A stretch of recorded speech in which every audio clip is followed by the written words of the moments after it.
মাছ নিয়ে যান, সোনাতলি নদীর টাটকা টাটকা ইলিশ নিয়ে যান, এই ইলিশ নিয়ে যান। এই সবজি নিয়ে যান, সবজি, আলু, বেগুন, সাথে পাচ্ছেন পালং শাক। এই টাটকা টাটকা সবজি নিয়ে যান। দাদা, আলু কত টাকা কেজি? 50 টাকা কেজি। ঠিক আছে, আমাকে 2 কেজি দিন তো। এই নিন দাদা। এই পালাও পালাও, পিশাচ চলে এসেছে, পিশাচ, সকলে পালাও।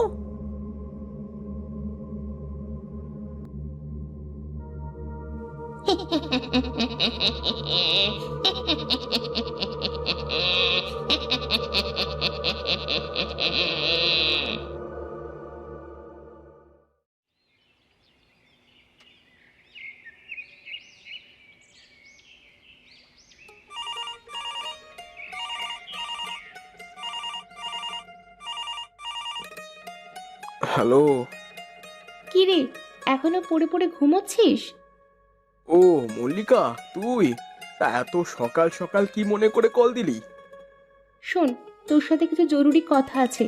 ফ্রেশ হয়ে দ্রুত ঘনাইদার চায়ের দোকানে আয়। ঠিক আছে।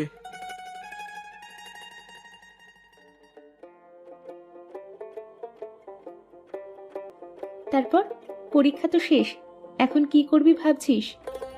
কি আর করব, ভাবছি একটু গ্রামের ওই দিকটা থেকে একটু ঘুরে আসব। তুই তো আমার মনের কথা বলেছিস, তা আমাকেও নিয়ে চল না।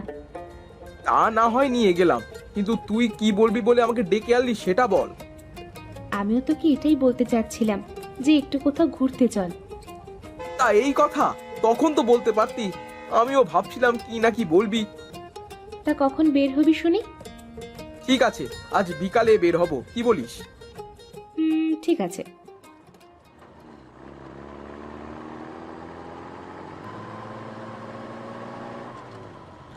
আমি আর মল্লিকা ছোটবেলার বন্ধু। আমরা দুইজনে এবার অনার্স ফাইনাল পরীক্ষা দিলাম, তাই দুইজন চললাম গ্রামের বাড়ির উদ্দেশ্যে। মল্লিকা গাড়ির ভেতর বসে বাইরের দৃশ্য দেখছিল। গাড়ির খোলা জানালার ভেতর দিয়ে বাতাস এসে মল্লিকার চুলগুলো উড়ছিল। আমি মাঝে মাঝে ওর দিকে তাকাচ্ছিলাম। হঠাৎ মল্লিকা আমাকে বলে উঠল, কি রে, এমন কি হয়েছে? আমার দিকে বারবার কি দেখছিস? সামনের দিকে তাকিয়ে গাড়ি চালা, তা না হলে অ্যাক্সিডেন্ট করবি তো। আরে না, করব না।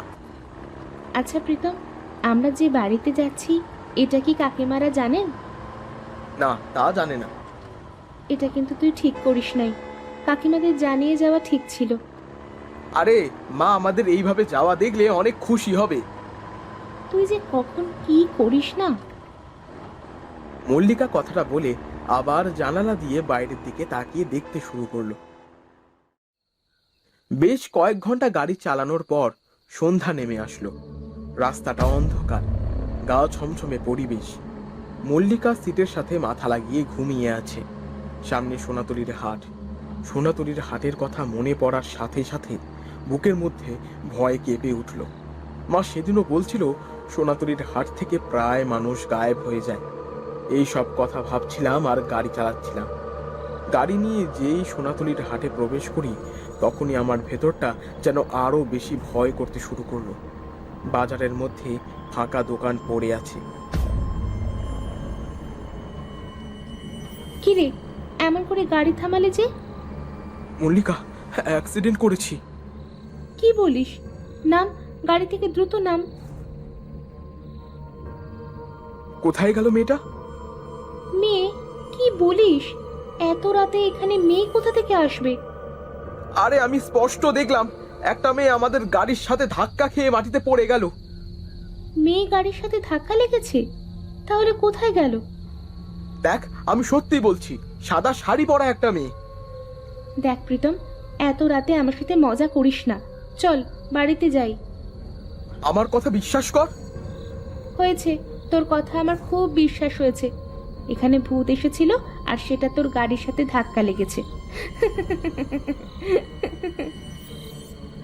মল্লিকা হাসতে হাসতে গাড়িতে গিয়ে বসলো। আমি বাজারের চারিপাশটা ভালো করে দেখলাম, কিন্তু কোথাও কোনো লোকজন দেখতে পারলাম না। দূরে একটা একচালির মধ্যে একটা বৃদ্ধ মহিলা বসে ভাজিয়া বানাচ্ছে। আশ্চর্য, এত রাতে ওইখানে ওই বৃদ্ধ মহিলাটা এখন বসে আছে যে দোকান খুলে। আমি বৃদ্ধ মহিলার কথা ভাবছিলাম আর চারিপাশটা দেখছিলাম। এমন সময় মল্লিকা আমাকে ডেকে বলল, কিরে প্রীতম, আয়, যাবি না?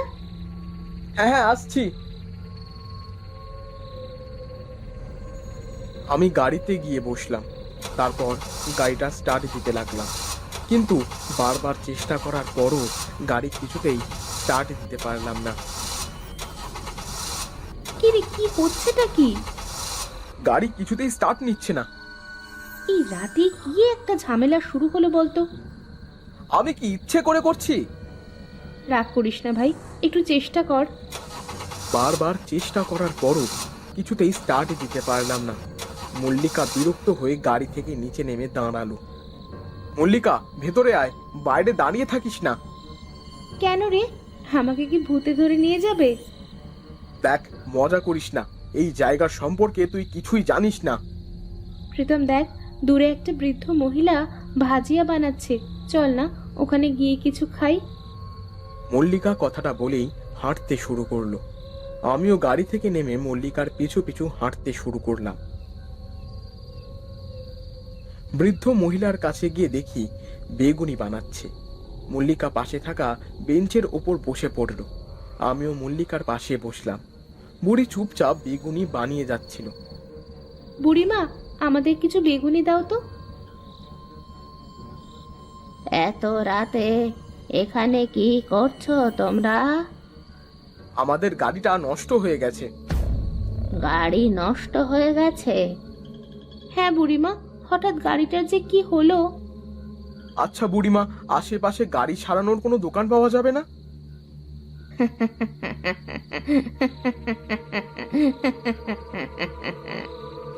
এই কি বুড়িমা, এইভাবে হাসছো কেন? ও কি কোনো মজার কথা বলেছে নাকি? হাসবো না তো কি করব? এত রাতে এই সোনাতলির হাটে কোনো মানুষ থাকে না। কেন বুড়িমা, রাতে কোনো লোকজন এই হাটে আসে না কেন? না, মানুষ থাকে না, তবে তেনারা থাকে। তিনারা থাকে মানে? আপনার কথা ঠিক বুঝলাম না।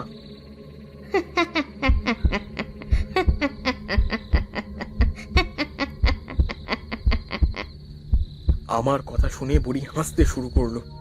বুড়ির হাসিটা শোনার সাথে সাথে আমার ভেতরটা ভয় কেঁপে উঠল। হঠাৎ ঠান্ডা বাতাস বইতে শুরু করলো। তখন আশেপাশে তাকিয়ে দেখি বাজার ভরা মানুষ, লোকজন বাজার করছে। সকলের চোখ দিয়ে যেন রক্ত বের হচ্ছিল। এইসব দেখে মল্লিকা অনেক ভয় পেয়ে যায়। এ কি, এইসব কি হচ্ছে? আর এত মানুষ কোথা থেকে আসলো? মল্লিকা, এখানে আর এক মুহূর্ত থাকা ঠিক হবে না, চল এখান থেকে চলে যাই।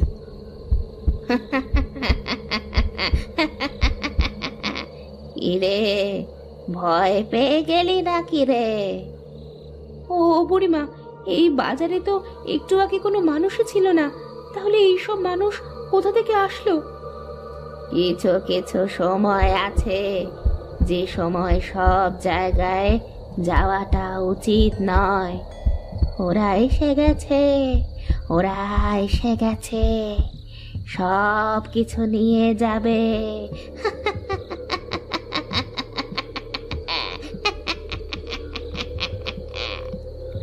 বুড়িটা হাসতে হাসতে তার চোখ দুটো স্বাভাবিক থেকে লাল হয়ে গেল। দেখতে ভয়ঙ্কর হয়ে উঠল চেহারাটা। মল্লিকার হাতে থাকা বেগুনের চপগুলো বিচু হয়ে গেল। মল্লিকা, চল আমরা পালাই। প্রীতম, প্রীতম চল, চল, এখানে আর থাকা ঠিক হবে না। আমি আর মল্লিকা দ্রুত আমাদের গাড়ির কাছে চলে আসি। তারপর গাড়িতে উঠে গাড়িটা স্টার্ট দেওয়ার চেষ্টা করি। এইদিকে বাজারের লোকজন যেন সকলে আমাদের গাড়ির দিকে ধেয়ে আসছিল। প্রায় আমাদের গাড়ির কাছাকাছি চলে আসে। এমন সময় গাড়ি স্টার্ট নিয়ে নেয়। গাড়ির আলো পড়ার সাথে সাথে সকলে সেখান থেকে অদৃশ্য হয়ে যায়। আমি আবার গাড়ি চালাতে শুরু করি।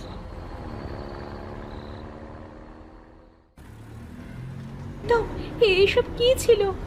আর আর ওই বুড়িটাই বা কে? এইসব কিছুর উত্তর আমার কাছে নাই, আমিও জানি না। তবে শুনেছি সোনাতুলির রাতের হাট নাকি অনেক ভয়ঙ্কর হয়। আসলে আমি বিশ্বাস করতাম না আত্মা ভূত এসব বলে কিছু আছে, কিন্তু আজ যা নিজ চোখে দেখলাম তা অবিশ্বাসী বা করি কি করে। হ্যাঁ রে, আমিও শুনেছি, কিন্তু আজ নিজের চোখে দেখলাম সোনাতুলির রাতের হাট।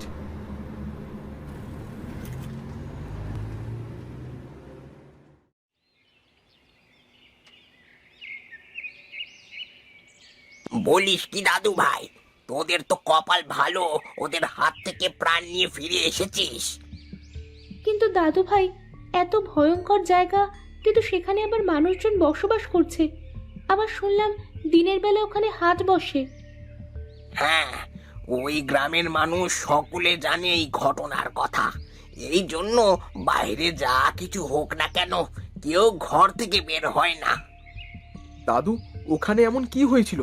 রাতে ওখানে এত আত্মা ঘুরে বেড়ায়। হ্যাঁ দাদু, আমরা যতদূর জানি কেউ অপঘাতে মারা গেলে তার আত্মা হয়ে প্রতিশোধ নিতে আসে। হ্যাঁ, তোরা ঠিকই জানিস, কিন্তু আমি তো এই বিষয় জানি না। কেউ জানে? আমরা ওই সোনাতুলির রাতের রহস্য জানতে চাই। ওই বাজারের বেগুনি বুড়ি বলতে পারতো, কিন্তু সেও তো বেঁচে নাই। আচ্ছা, তোরা থাক, আমি এখন উঠি।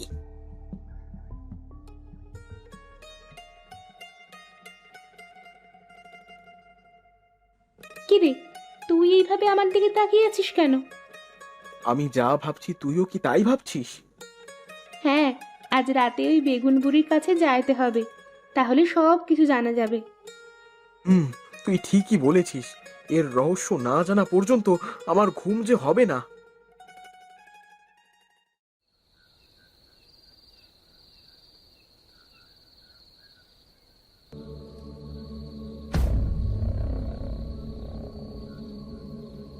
এ কি, তোরা এখানে? তোদের কি জানে কোনো মায়া দয়া নেই নাকি? এই রাতে সোনাতলির হাটে কি করছিস তোরা? কে তুমি? আর এই সোনাতুলির রাতের হাটের রহস্যটা কি? আর রাতে এখানে কারা ঘুরে বেড়ায়? তোদের সাহস তো কম না? তোরা আমার কাছে এসে এই সোনাতলির রাতের হাটের রহস্য জানতে চাস? ও বুড়িমা, বলো না গো, রাতেই হাট এত ভয়ঙ্কর হয়ে ওঠে কেন? না, কিছুতেই বলবো না। শোন, তোদের বলছি, জানে বাঁচতে চাইলে এখান থেকে চলে যা, না হলে ওরা এসে তোদের দেখলে মেরে ফেলবে। বুড়িমা! চুপ থাক মেয়ে, তোদের এখান থেকে চলে যেতে বললাম না? যা বলছি, ওদের কিন্তু আসার সময় হয়ে গেছে। এই বলে বুড়ি বেগুনি বানাতে শুরু করলো। আর আবারও সেই বাতাস, সেই ভুতুরে পরিবেশ।